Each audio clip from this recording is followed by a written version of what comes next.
حضرت علی کو سب سے افضل صحابی ماننے اور ان کے بارے میں کیا حکم ہے؟ ہماری رائے تو یہ اہل سنت والجماعت کی سب سے افضل پیغمبروں کے بعد ابو بکر ہیں، پھر عمر ہیں، پھر عثمان ہیں، پھر علی ہیں. حضرت علی کا بھی یہی عقیدہ تھا.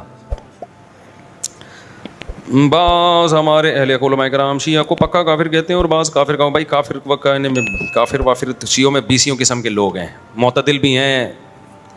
تو میں یہ کہتا ہوں کہ کسی مسلک کو کافر کہنے کے بجائے آپ یوں بولو کہ جس کا یہ عقیدہ ہے وہ کیا ہے؟ کافر ہے. جو نبی کو حاضر ناظر جانتا ہے بلا کسی تعویل کے وہ کیا ہے؟ کافر ہے. جو نبی کو مشکل کشا مانتا ہے بلا کسی تعویل کے وہ کیا ہے؟ کافر ہے. تو جو حضرت عائشہ رضی اللہ تعالیٰ عنہ پہ زنا کی تہمت لگاتا ہے وہ کیا ہے؟ کافر ہے. تو چاہے وہ سنی ہو، چاہے وہ شیعہ ہو، چاہے وہ بریلوی ہو، کیونکہ نام فرقوں کے لے کے اس میں ایک تو مبالغہ بہت ہو جاتا ہے. بعض دفعہ سارے وہ کر نہیں رہے ہوتے ہیں، ہم سب کو لپیٹ دیتے ہیں اور پھر فرقہ واریت اس سے بڑھتی ہے، نفرتیں پھیلتی ہیں. اپنے ملک کو پہلے بچاؤ. جو تو حالت ہو گئی ہماری، لڑ کے ایک دوسرے کو ویسے ہی پڑھ کے کوٹ دیا ہم لوگوں نے. کہہ رہے ہیں ہم جہاں آسٹریلیا میں رہتے ہیں وہاں اکثر اہل تشیع حضرات، وہاں جس علاقے میں رہتے ہیں وہاں زیادہ تر شیعہ حضرات ہیں، تو ہمارے گھر میں آ کر اپنی نماز پڑھتے ہیں. پڑھنے دو بھائی، میرے بھائی. وہ جائے نماز پہ ڈیلا رکھتے ہیں، رکھنے دو. آپ کے گھر آ کے نماز پڑھ رہے ہیں نا، کوئی آپ کے چوری تو نہیں کر رہا نا. بار بار میں ایک بات کہتا ہوں، دوسرے کے مسلک کو چھیڑو نہیں، اپنے مسلک کو چھوڑو نہیں. ہاں جب وہ حق کی تلاش میں آپ کے پاس آئے دلائل، تو علماء سے دلائل پوچھ کے اس کو محبت کے ساتھ سمجھا دو. مان جائے ٹھیک ہے، نہیں مانے تو اس کی مرضی ہے بھائی. اتنی دنیا میں اور کچھ ہو رہا ہے تو کیا ہو گیا. تو یہ ضرور ہے کہ کوئی بھی شخص چاہے وہ سنی ہو چاہے وہ شیعہ ہو، آپ کے سامنے صحابہ کی گستاخی نہ کرے. وہ اب بولو بھائی یہ حدود سے کیا ہو رہا ہے. دیکھو کوئی عیسائی آپ کے گھر آتا ہے، وہ نبی کو نبی نہیں مانتا نا، تو آپ کو پہلے سے پتہ ہے نہیں مانتا، پھر بھی آپ کے گھر آتا ہے، کھانا کھا کے چلا جاتا ہے. لیکن وہ آ کے آپ کے پیغمبر کو برا بھلا کہنا شروع کر دے، تو آپ کہو گے بھائی اب یہ کیا ہو رہی ہے؟ یہ زیادتی ہو رہی ہے. آپ کہو گے یہ کیا ہو رہی ہے؟ یہ زیادتی. تو کوئی بھی شخص آئے آپ کے سامنے سیدنا معاویہ کو برا بھلا کہنا شروع کر دے، حضرت ابو سفیان کو، ابو بکر کو، حضرت عائشہ کو، آپ بولیں بھائی آپ آئیں اپنی نماز پڑھیں، آپ کا ایک مسلک ہے، ایک فقہ ہے، آپ اس طریقے سے پڑھیں. ہم نے منع نہیں کیا آپ کو. میں تو یہاں تو شیعہ لوگوں کو کہتا ہوں، اور آئے بھی ہیں بہت سارے مسجدوں میں، بیان بھی سنتے ہیں. ایک دن کسی جذباتی نے پکڑ لیا کہ شیعہ آئے نکالو. میں نے کہا تو مجھے بہت غصہ آیا. میں نے کہا کس بیس پہ نکال رہے ہو بھائی؟ آپ مجھ سے پوچھے بغیر آپ یہ کام کر رہے ہو. تو یہ بدتمیز ہر جگہ پر ہوتے ہیں. میں نے کہا آئیں بیٹھیں بھائی. تو مجھ سے ملتے ہیں بہت سارے شیعہ لوگ بھی، میں کہیں جاتا ہوں نا اور بتا رہے ہوتے ہیں میں شیعہ ہوں لیکن آپ کو سنتا ہوں. تو ہمیں عادت نہیں ہے اس کو جا کے چھیڑنا شروع کر دیں، پن کرنا شروع کر دیں. میں کچھ بھی نہیں کہتا. ملک ہمارا ابھی لڑائی کا متحمل نہیں. جو سیکھنا چاہے، بات کرنا چاہے تو آپ محبت عزت کے ساتھ بات کر لیں. اس سے آگے آپ اپنی حدود کو کراس نہ کریں. لوگ کہتے ہیں مولوی ٹھیکیدار بنے ہوئے دار اسلام سے خارج کرنے کا. مولوی ٹھیکیدار نہیں بنے ہوئے. جو بیچارہ ہو جاتا ہے مولوی اس کے بارے میں رپورٹ پیش کر دیتے ہیں کہ یہ کیا ہو گیا ہے. اچھا بعض لوگ یہاں کہتے ہیں ہم کون ہوتے ہیں کسی کو کافر کہنے والے. کچھ براڈ مائنڈڈ قسم کے اسکالر ایسے بھی مارکیٹ میں آ گئے ہیں کہ ہم کون ہوتے ہیں بھائی یہ فیصلہ کرنے والے. یہ تو قیامت میں اللہ فیصلہ کرے گا. اللہ قیامت میں بھی کرے گا. اللہ نے دنیا میں بھی فیصلہ کر دیا ہے. اللہ نے دنیا میں بھی بتا دیا ہے. قرآن و سنت میں واضح تعلیمات ہے کہ کون مسلم ہے اور کون کافر ہے. لہذا یہ فیصلہ کہ ہم کون ہوتے ہیں، ہم واقعی نہیں ہوتے، لیکن اللہ تو ہوتا ہے نا یہ فیصلہ کرنے والا. تو جو اللہ نے فیصلہ کیا وہ ہم پبلک کو بتا دیتے ہیں کہ یہ دلیل ہے اور یہ اللہ کا فیصلہ ہے. ہاں دلیل غلط تو پھر آپ کہیں کہ یار دلیل صحیح نہیں دے رہے آپ. تو یہ بالکل غلط ہے. ہم واقعی کسی کو کافر کہنے والے نہیں ہوتے، لیکن اللہ تو ہوتا ہے نا. تو اللہ رسول نے جس کو کافر کہا ہو ہم اس کو کافر بتا دیتے ہیں. بناتے ہمارے یہاں کوئی فیکٹری نہیں ہے کافر بنانے کی. کوشش ہماری یہی ہوتی ہے کہ مسلمان بنائیں. ہم جو ہو جاتا ہے اس کو بتاتے ہیں بھائی اس کا اسلام سے تعلق نہیں ہے.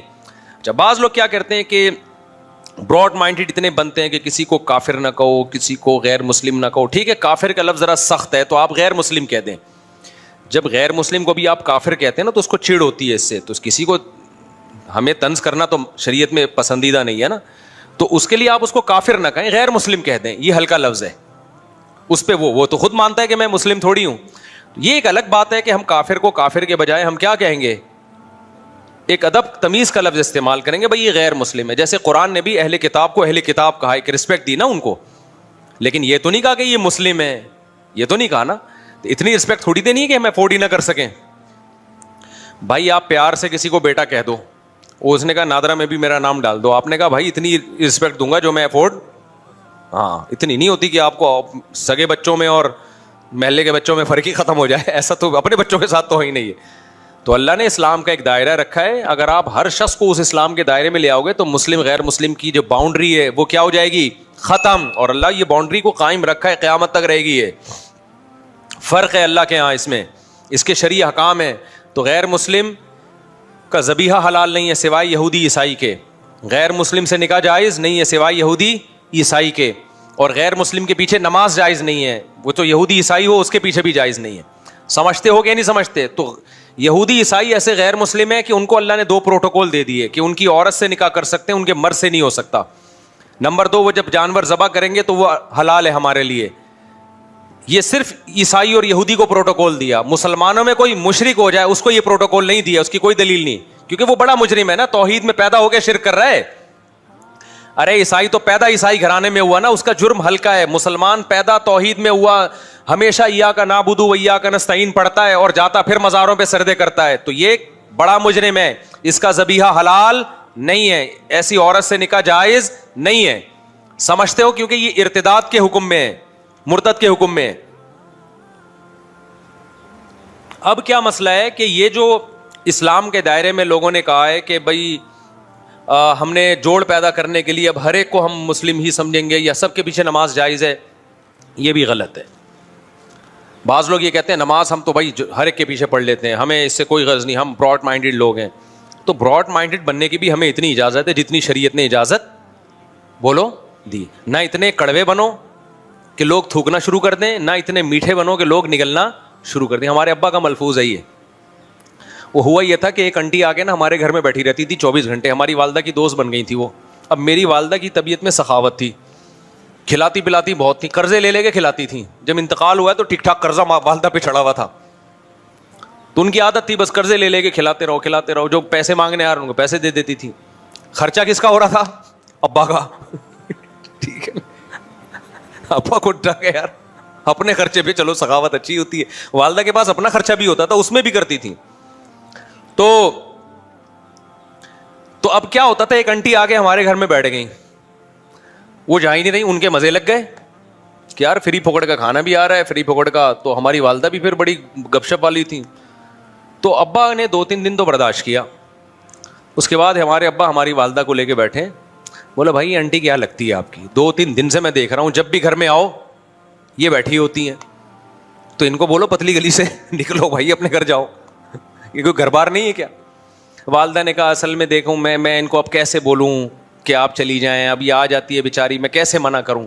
اس وقت میرے والد صاحب نے کہا بھائی وہ ہمیں نصیحت یاد رہ گئی, نہ اتنے میٹھے بنو کہ لوگ کھانا شروع کر دیں.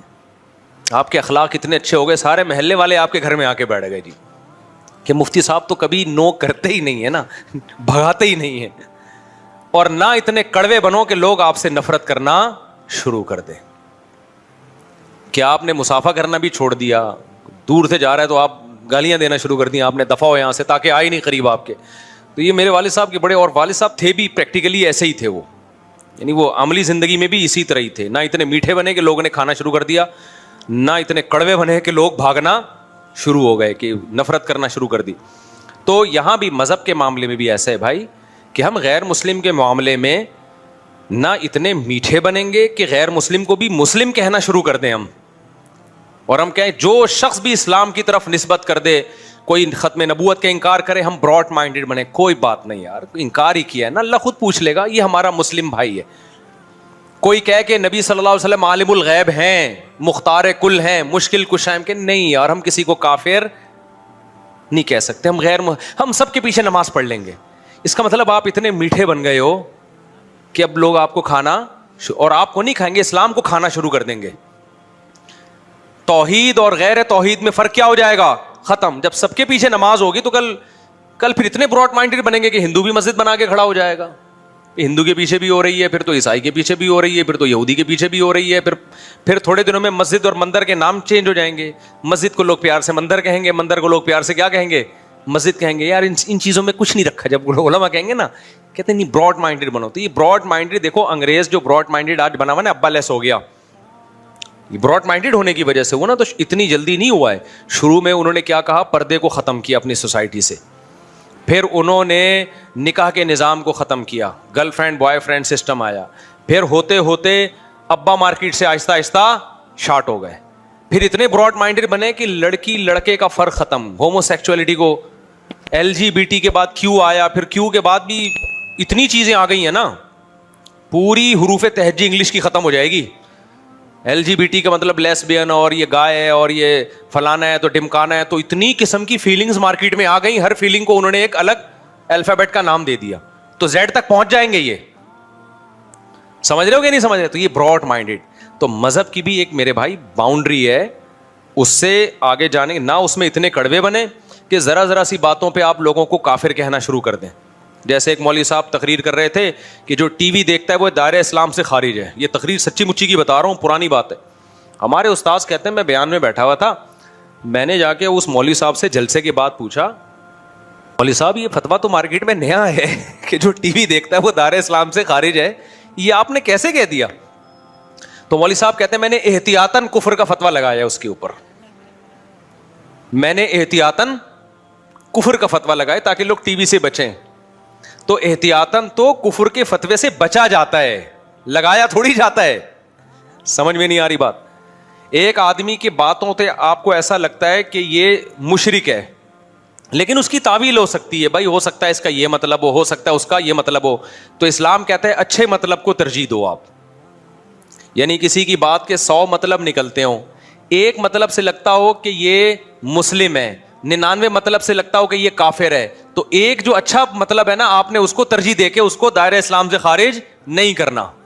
سمجھتے ہو کہ نہیں سمجھتے؟ حتی الامکان تعویل کرنی ہے اس کی.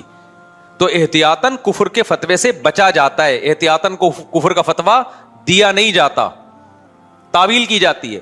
لیکن ایک مرحلہ ایسا آتا ہے کہ آپ کے پاس اس کی تعویل کا کوئی آپشن بچتا ہی نہیں ہے. آپ تعویل کر رہے ہو, سامنے والا کہہ رہا ہے میں خود اس تعویل کو نہیں مانتا.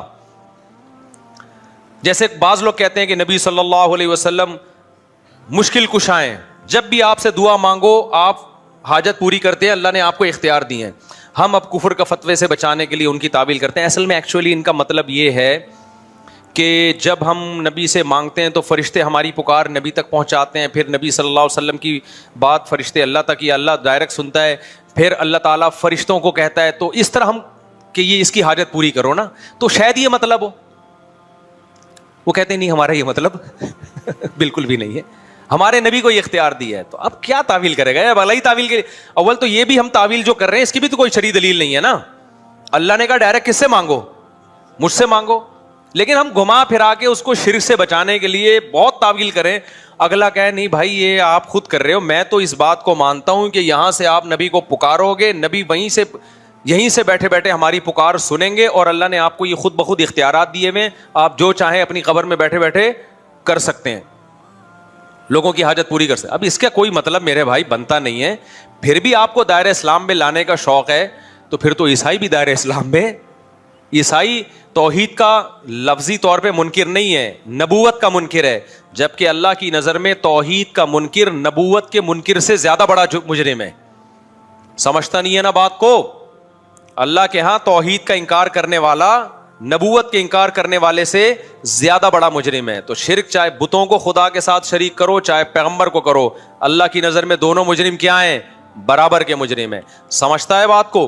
تو اس لیے اتنا براڈ مائنڈڈ بھی نہ بنے کہ آپ نے ہر دائرہ اسلام اتنا وسیع کر دیا کہ پوری روئے زمین اس میں آ گئی ہے, تو فرق ہی ختم ہو گیا. اور نہ اتنا چھوٹا کریں کہ ٹی وی دیکھنے والا بھی کیا ہے, دائرہ اسلام سے خارج ہے. لیکن ایک دائرہ ہے, اس کے فقہی احکام ہیں, تو اس کے پیچھے نماز, غیر مسلم کے پیچھے نماز جائز ہے. اگر امام کا آپ کو پتہ ہے کہ یہ صاف لفظوں میں کہتا ہے کہ نبی مشکل کشائیں حاجت روائیں, تو اس کے پیچھے نماز نہیں ہوگی, کیونکہ غیر مسلم کی اقتداء میں نماز نہیں ہوتی. سمجھتے ہو؟ بعض لوگ کہتے ہیں ہم نہیں پڑھیں گے تو فتنہ ہوگا, تو فتنے سے بچنے کے لیے پڑھ لو بعد میں لوٹا لو. یہ براڈ مائنڈڈ ہے. ہم کہتے ہیں کڑوے نہ بنو کہ لوگ تھوکنا شروع کرتے ہیں, وہاں جا رہا ہے ادھر جماعت ہو رہی ادھر اپنی الگ سے نماز پڑھ رہا ہے, تو پبلک پکڑ کے کوٹ دے گی تمہیں. پبلک کیا کرے گی؟ پکڑ کے کوٹ دے گی. اور پھر آپ کو حق پرستی کا بھی شوق ہے, آپ لوگ کہہ رہے ہیں بھائی ہاں امام کے پیچھے نہیں پڑھ رہے, کہہ رہے ہیں ان کے عقیدہ شرکیہ ہے, یہاں فتنہ پھیلے گا. تو بھائی چھوڑ دے اپنی نماز پڑھ, پتلی گلی سے نکل, تو کیا ٹھیک کرے گا کیا عقیدہ کسی کا آ کے؟ دیکھو آج جو اتفاق پیدا کرنے کی کوشش کی جائے, میں بھی شیعہ سنی لڑائی کا ہرگز قائل نہیں ہوں, لیکن اتفاق کی ایسی کوشش کہ آپ کی پہچان ہی ختم ہو جائے. یہ اتفاق پائیدار نہیں ہوتا. اتفاق کا مطلب ہے لڑو مت, بس ایک دوسرے کا احترام کرو, معاملات ایک دوسرے سے صاف رکھو, ایک دوسرے کو گالی گلوچ مت دو, لڑو مت. اتنا اتفاق ہم بھی مانتے ہیں. ایک دفعہ مجھ سے کسی نے کہا کہ بھائی مسلمانوں میں اتحاد پیدا کرنے کے لیے ضروری ہے کہ ہم سب ایک دوسرے کے پیچھے نمازیں پڑھیں. سمجھ رہے ہیں, یعنی ہر فرقے کے پیچھے نمازیں پڑھیں. میں نے کہا یہ اتحاد کی یہ کوشش پائیدار نہیں ہے. اگر ایک آدمی کا خیال یہ ہے کہ یہ جو نماز پڑھ رہا ہے یہ میری تحقیق کے مطابق صحیح نہیں ہے, تو آپ اس کو زبردستی مجبور نہ کریں کہ وہ اس کے پیچھے نماز پڑھے. جیسے ہندو اور مسلمانوں میں اگر اتحاد پیدا کرنا ہو, میں ہندو مسلمانوں کی مثال شیعہ سنی پہ فٹ نہیں کر رہا, ایک خارجی مثال دے رہا ہوں بالکل. تو اس کا ایک طریقہ تو یہ ہے کہ بھائی لڑو نہیں آپس میں, وہ مندر جائے اور تم کہاں جاؤ, مسجد جاؤ. لیکن آپ ایسے شروع کر دیں کہ اگر ہندو نماز پڑھائے تو مسلمان اس کے پیچھے نماز پڑھ لیں, ایسا نہیں ہوگا بھائی, کیونکہ ہماری رائے کے مطابق پھر نماز ہوگی نہیں. تو اسی طرح کوئی مسلمان نماز پڑھا رہا ہے مگر اس کا فقہ یہ کہ وہ بغیر وضو بھی نماز کا قائل ہے, اس کا فرقہ یہ کہتا ہے, تو ہم اس کے پیچھے پڑھ لیں گے؟ ہے بھائی, نہیں پڑھیں گے. ہم بولیں گے بھائی ہماری رائے کے مطابق آپ کی نماز نہیں ہو رہی. اگر آپ کا فقہ یہ کہتا ہے کہ بغیر وضو بھی ہو جاتی ہے تو ٹھیک, آپ پڑھتے نا, ہم آپ کو نہیں چھیڑ رہے, لیکن ہماری تحقیق یہ کہ نہیں ہوتی.